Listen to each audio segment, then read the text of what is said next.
Nothing says healthy breakup like kicking someone out and changing the locks. And yet, that's just one story from Clint Eastwood's shocking love life. There's no question that Clint Eastwood is a Hollywood legend. He began his career as a screen actor in 1955, and over the years established himself as a prolific director, actor, and producer. Eastwood's work has remained so recognizable throughout his career that you'd be hard-pressed to find a movie fan who isn't familiar with his name and films. You've got to ask yourself one question. Do I feel lucky? Well, do you, punk?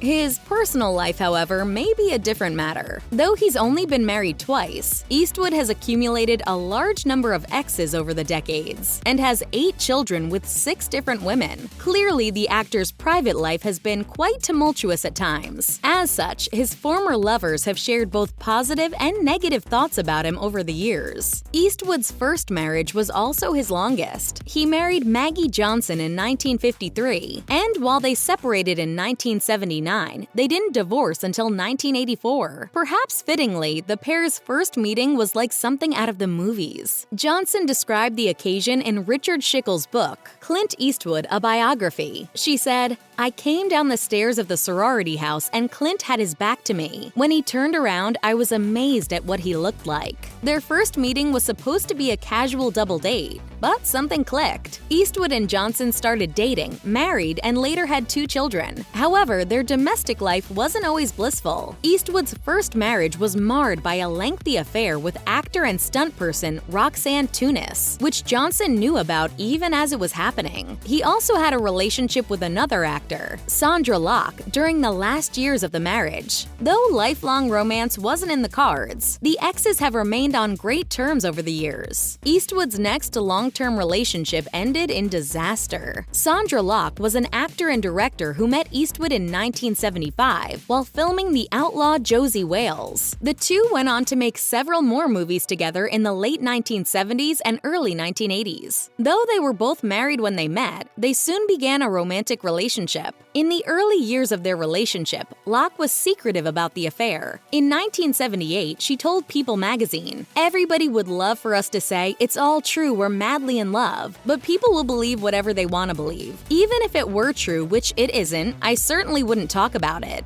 But the pair's relationship eventually deteriorated. Eastwood finally ended things in 1989 by removing Locke's belongings from their house and changing the locks. Locke later told The Independent, "He had every right, if he didn't love me, to end the relationship, but he didn't have the right to treat me that way." You see, in this world, there's 2 kinds of people, my friend.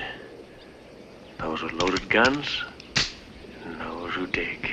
That same year, Eastwood started a new relationship with Frances Fisher, who had featured alongside him in Pink Cadillac. Fisher's first real impression of Eastwood came at the Pink Cadillac wrap party, and she told People in 1992 that the actor-director came across as surprisingly mellow. She remembered, "My first impression was, he doesn't look so tough. He's got such a gentle bearing in real life. We had a very good connection right away." Fisher and Eastwood had a daughter together, but their relationship didn't last. Eastwood soon began to move away from Fisher and toward his next major relationship. He officially ended things with Fisher in 1995. Nevertheless, she doesn't seem to hold any ill will toward him. In 2004, she told SF Gate, "I believe when you have loved someone, if you don't destroy it with pettiness, then the love is always there." Eastwood then met reporter Dina Ruiz when she interviewed him in 1993. While she wasn't immediately blown away, they later ended up sitting at the same table at a social event and got along very well. They started a relationship in 1994, married in 1996, and had a daughter later the same year. In an interview with Carmel magazine, Dina had kind things to say about her husband. "He's one of those people who takes bugs outside. I call him St. Francis of Assisi." In 2012, Dina took part in a reality show called Mrs. Eastwood and Company, which may not have sat well with her extremely private husband. Judging by the fact that he stopped wearing his wedding ring that year at least, she filed for divorce in 2013, and in 2014 the marriage ended. In a 2013 interview with E! Online, however, Dina maintained a positive view of her soon-to-be ex-husband. She said, "He is the sweetest. He is a loving, kind, low-key person, so my intuition was still great on marrying a good person."